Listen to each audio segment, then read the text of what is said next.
With every last word taken, by the chaos of ravaging time, I'll have no mind to matter, but the heart will keep what's mine. What's put that on? George read it to me the night before. You'll do right by him. I know you will. If they want me to say what a great chap he is, yes. But The most helpful thing I could do would be to stay away. why would you say that? Because courts don't bring out the best in me. Right. Let's go for lunch when this is all over. It's my treat, okay? You wonderful woman. Don't get excited. It's only the icon. See ya.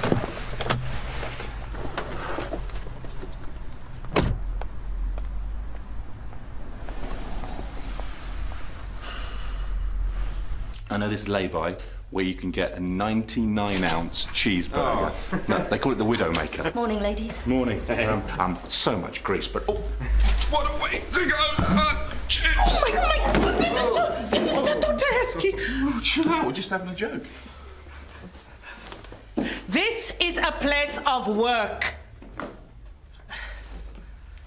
Where do you want these? Files. Earplugs. Well, I did not even realize I still had these in. Oh, students still keeping you awake? I did not sleep a wink last night, even with the earplugs. But it did give me the chance to work on the patient survey forms. After the previous debacle, I thought it prudent that I designed them myself. Well, just go easy, okay? Well, I think work is the best excuse me, the worst tonic. Just don't burn out, and if you need any help... All right, well, thank you. Well, although you could keep an eye on your friend, Dr. Heskey. Hey. Papers are full of the trial. Heston get off all right? Yeah, just about. Oh, on a slightly cheerier note, I had a new mum in the other day. She was singing your praises. Brittany Dawson? Oh, yeah. Yeah, she's gonna make a good mum. Yeah, she was saying how much you put her at ease. That's nice to hear. Thank you, Daniel. Dr. Carter, you've known the defendant, George Whitbeck, for 22 years, is that right? Yes, it is. And as both his GP and a close personal friend, would you agree that you're in a very strong position to act as a character witness for him? Yes, I would. Now, as you're aware, an expert medical panel have deemed Mr. Whitbeck fit to stand trial despite his dementia, but that does not rule out the possibility that Mr. Whitbeck was suffering an abnormality of mind at the time of Marcus Holt's killing. Now, whilst it is an expert psychiatrist's role to consider that possibility, as his GP, would you outline for the jury how Mr. Whitbeck's condition became known to you? Yes, George came to me about a year ago worrying about short-term memory loss and occasional bouts of confusion. I referred him to a specialist who diagnosed early-stage vascular dementia. And how would you assess his symptoms at that time? They seemed fairly mild. So, as far as you're aware, did Mr. Whitbeck continue to see a specialist after the diagnosis? No, he didn't. Do you know why not? Well, I tried to persuade... I think he just wanted to get on with the rest of his life.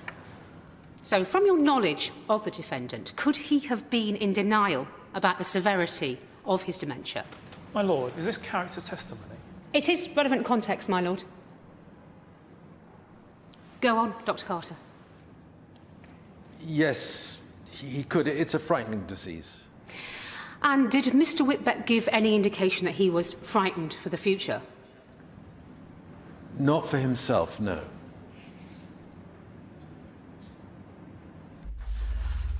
Now, the deceptively simple format is a result of hours of research. Yeah, excuse me, can't these things be downloaded from the internet? Well, you know, I have tailored these questions so they fit in with our practice. Fabulous. Good work. Now, any more thoughts on this house move? Can we just stick with the forms just for one moment? I think you should go open plan and modern. Something with a vast kitchen for all your baking. Plenty of room to entertain and relax. I have no need for material distraction. Exactly. Get rid of the clutter. Just classic, modern, clean lines. How about something like this? Nice.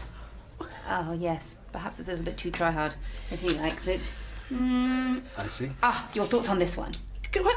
No, there is not going to be a house move. Now, do I have your permission to circulate the forms? I can't see doing any harm. It was at a ghastly private view. We spent the evening discussing good wine and bad art, and years later, we're still at it. And over the course of your friendship, how well would you say you really got to know the defendant? I'd say he's one of the most honest, brave, and generous people that I know. So, to clarify for the jury, the accused, who has sworn under oath that he has no recollection of stabbing Marcus Holt, is an honest man. Yes. And that same man, who claims that he must have mistaken Marcus for an intruder and attacked him to protect his wife, is a brave man. My lord. Refrain from comment. My lord. You also mentioned generosity. Can you define this generosity for the jury, please, Dr. Carter? Yeah, one time he was running late for a reading that he was commissioned to do at a diplomat's house, and I was giving him a lift. And a student turns up, convinced that she's unable to do the course, but an hour later, she leaves, ready to change the world, and George misses his supper. The young poet Marcus Holt. Did Mr. Whitbeck treat him like family? Well, I never met him, but I understand he took him in when he was down on his luck. Did he ever tell you why? He said he was a wild talent that needed harnessing, and he reminded him of his younger self. Would you consider Mr. Whitbeck to be a trusting man?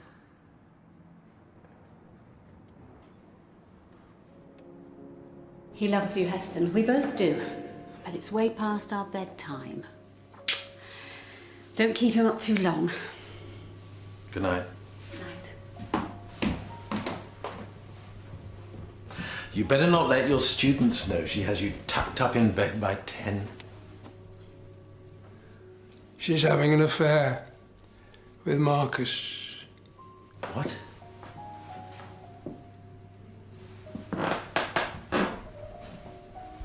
Are you sure? Dementia, playing tricks on me. She's devoted to you. She thinks she's protecting me, but I know her too well. I can't give her what she needs anymore. We swore ours would never be a marriage of comfort and convenience. But what if you're wrong? Have you actually spoken to her? I'm not risk losing her by forcing her to choose. So long as he doesn't hurt her. Please try to answer the question, Dr. Carter. Would you say that Mr. Whitbeck is a trusting man? Yes, he was. And did you notice any changes in the personality of this generous and trusting man after his diagnosis? No, he was the same George, for the most part. For the most part? Well, you'd expect the dementia to have an effect. It's bound to. What effect, in your opinion as his friend, did it have? My lord. Occasional mood swings. Which you put down to the dementia? Well, it's not just the disease, but worrying about the effect it has on loved ones. It's bound to put a strain on any relationship. Even the most solid? Yes, he didn't want to be a burden on Celia, and he was worried about what was coming later on. Later on? He knew the dementia was getting worse. Did Mr. Whitbeck feel a strong sense of responsibility towards his wife? I was an idiot, thinking he loved her. That he'd take care of her when I was gone. But he's playing her. He thinks he can play me too, offering to edit my poetry, insinuating that I'm losing my judgment.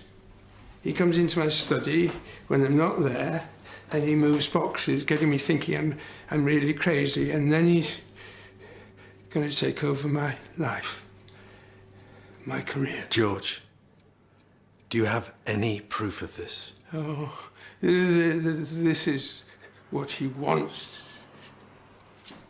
Everyone doubting me.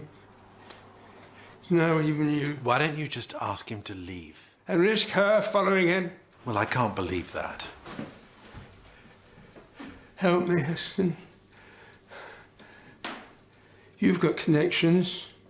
God knows what scams he's pulled off in the past. Maybe the police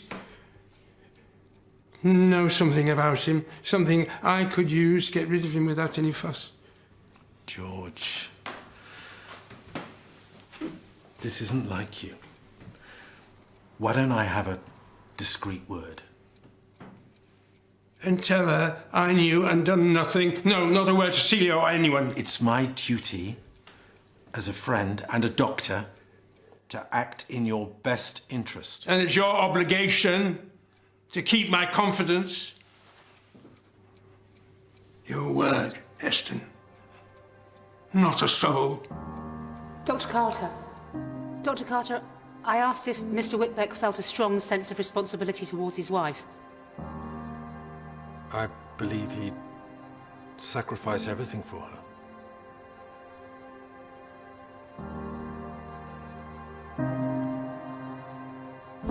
Yeah. Mrs. Cahill, third trimester. Check's flagged up, possible preeclamps here, so I've referred her to the antenatal ward. Okay.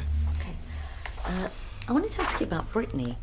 She was fit as a flea when she came for her baby's 6-week check, and, well, I couldn't find anything on her notes. Well, don't worry about it. She popped in to see me at the clinic. She wants some fillers to perk her up a bit. Fillers? Are you kidding? Daniel, she's a first-time mum adjusting to life with a new baby. Who felt she deserved a little cosmetic boost. Don't play this down. We're not talking about a manicure or a trip to the hairdresser. I didn't force her into anything. She seemed to know her own mind pretty well. Yeah, OK, but you know the pressures that new mums, no, all mums are under to look good. You know, all this yummy mummy business. OK, Rumour, look, you know these women better than anyone. Hearing Brittany talk about how fired up and empowered you'd made her feel, how in control. Why would you want to take that away from her? Because it's about empowering them to make the right choices. Agreed. So, let's have a sensible conversation about this. Let's try and find some common ground. Maybe work together to try and give these women the information that they need to make these right decisions. You patronising. Come in. Take a seat, Mr. Wilson. Thank you, Rumour. Take a seat. Aside from being Mr. Whitbeck's trusted friend, are you aware of Mr. Whitbeck's public image as a poet? Well, I know he has a reputation for a fierce and sometimes violent way with words, but... Before his dementia diagnosis, did you ever know him be physically violent? No, never. He'd get stirred up about art and poetry and politics, but he was always in control. He was a gentleman. And after the diagnosis? George, you need to see your consultant. What's happening? Dr. Carter. Dr. Carter. My lord, may I request a short recess? Yes. Recess granted for half an hour. Which of the following best describes your reason for visiting the Mill Health Centre today? I'm loving these questions, Mrs. Tembe. It is not your feedback I am seeking, Miss Pittman. It is theirs. Yeah, no, I know. I've tried. I don't know what's wrong with them. I really enjoy a well-structured survey myself. Yes, well, so I can see. I'm filling it in as if I was a patient. It's like role play.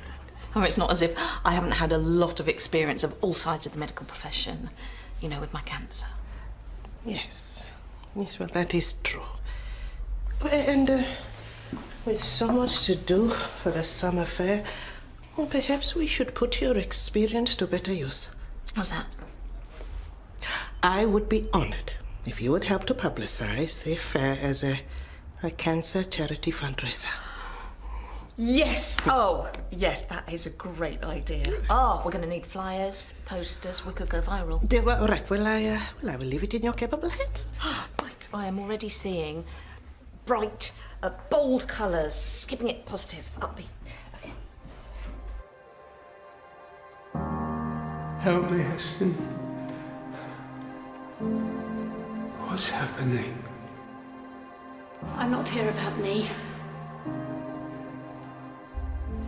I'm here about George. You do know I can't discuss anything he may have told me. I'm losing him, Heston. And I'm frightened. I look at him sometimes and he's so broken. And I try to comfort him and he won't let me in anymore. I mean, my life is great. The gallery's thriving, which makes it worse somehow. It's like I've become a stranger to him. Dementia changes people's character. Mood swings, paranoia, delusions. No, it's not like that. It's more a sense of absence. Like, I've lost him. Talk to him, Heston, please. Persuade him to get some proper help. Well, I'll try and get him to see his consultant, but I can't force him. So what can I do? George mentioned you were putting up a student, which must be an extra burden on both of you. Having Marcus around makes it easier somehow. I mean, he brings so much life into the house. He's even helping George with his poems. You don't need any more complications right now. Well, I love George more than I could love anyone. And nothing and nobody is going to change that. Not even this wretched disease.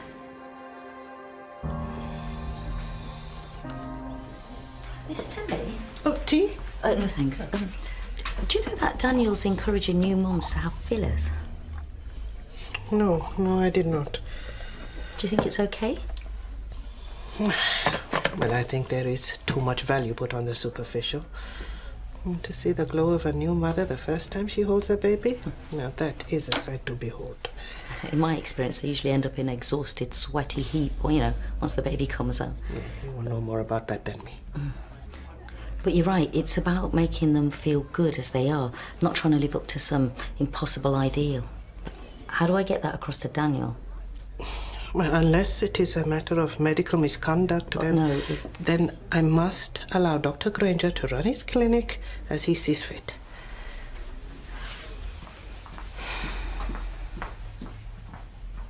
Before handing over for cross-examination, I would like you to summarise for the jury as best you can the George you came to know so well. There's so many great qualities, but the one thing that stands out is his capacity to love. About 12 years ago, I'm sure she won't mind me saying this, Celia was involved in a very serious car accident. It wasn't clear that she'd recover, but George stuck by her and he wouldn't leave her side. He pulled her through, even though it nearly killed him. And when he was diagnosed with dementia, his first and only real concern was for her. And I truly believe that his love for Celia drives everything he does. I killed him. I killed Marcus. Celia, no! I have to. I was besotted and stupid. And he was using me to get at George. Quiet in court.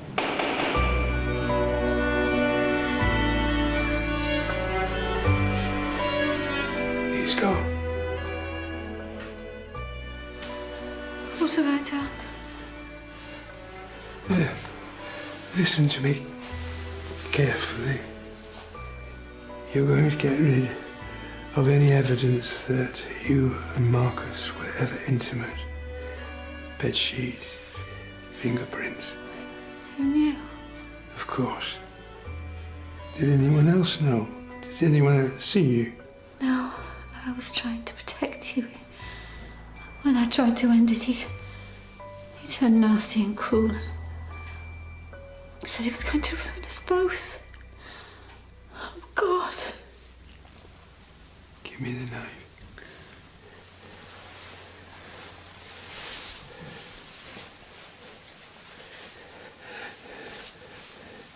Now, my fingerprints on it. Now listen very carefully. In a short while, I'm going to phone the police and tell them that you tried to stop me stabbing Marcus because I thought he was an intruder. And when I got back to my senses, it was too late, with no recollection of what I'd done. No. I can't let you do that. Well, for my sake, if not for yours.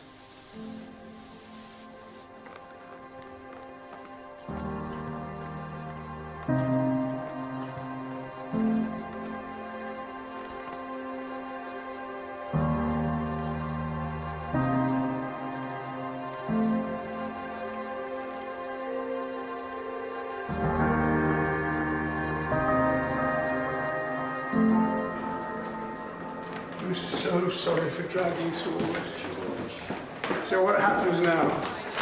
They'll interview Celia, and then they'll probably go for a retrial. I could have prevented all this. Whatever Marcus was, he didn't deserve to die. You couldn't have prevented anything. I was a coward. She followed her heart. I won't condemn her for that. And when my mind's gone, she'll still be here. Right here.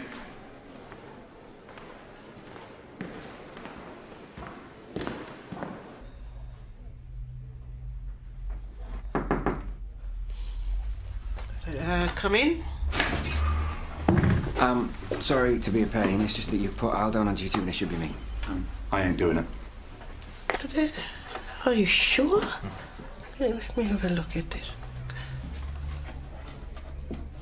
Oh, dear. It's easily done, especially with such a load on. Maybe you should relax the survey idea. I mean, if the patients are unhappy, they'll soon let us know. Dr. Clay, that is not very proactive. The whole point is to gauge the patient's feelings so that we can make changes and prevent any future problems. Right, I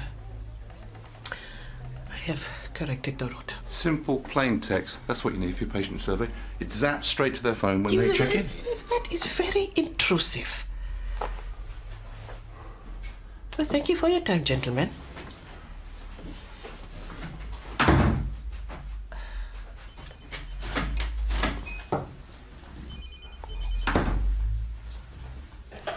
Better? Yeah. Thank you. Imagine loving someone so much that you'd give up everything, even though they'd completely betrayed you. So you wouldn't go to jail for me then? Only if it was for stealing a bottle of 1787 Chateau Lafite and I got to drink it first. Have you noticed them? Notice what? The wrinkles. Rumour. It's you I love, not your face. That didn't come out right.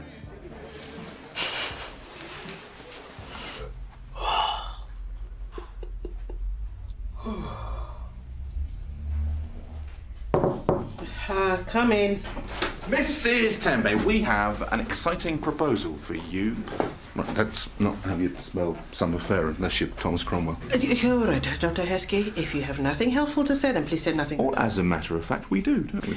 Yeah, we do. Al and I have been discussing how overworked you are. I am not overworked. I'm tired. Yes, you are, and we have the perfect technological solution to your patient feedback problem. All right, well, I will consider your proposal, but the feedback... Mrs. Tembe, it's a done deal, so I wouldn't bother considering. What? Dr. Heskey!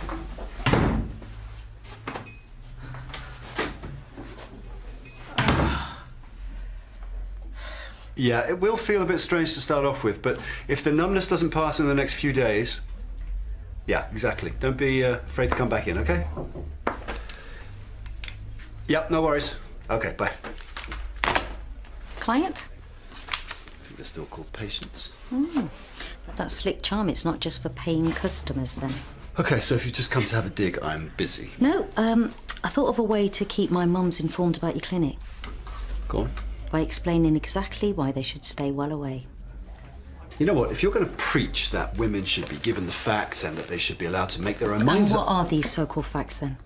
That to be the perfect mother, partner, lover, they need to look like some airbrush, vacuum-packed supermodel? That aging is some sort of deformity? Okay, I live in the real world, as do the women you care for. They know what they want. If I don't give it to them, they'll go somewhere else. Spoken like a true businessman, Daniel. I am. A good one. But that doesn't stop me being a good doctor too. Look, a woman giving birth for the first time, it can be a wonderful experience. And yeah, it can leave some of them feeling like 100 years old, but we should be nurturing their self-esteem, not preying on their insecurities. What's insecure about wanting to look good? I mean, you're always at pains to tell me how pregnancy isn't an illness. And neither is aging. Do you see these frown lines? They tell you how angry I am with you. And if you think that we can work together on this, you can...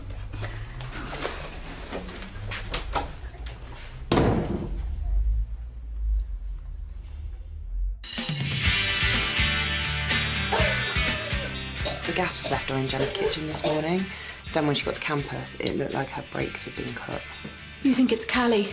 I understand how it feels, okay? To want to look after your sister, to want to protect her. I ruined her life and I owe her. Come on, Callie. We can't go on like this.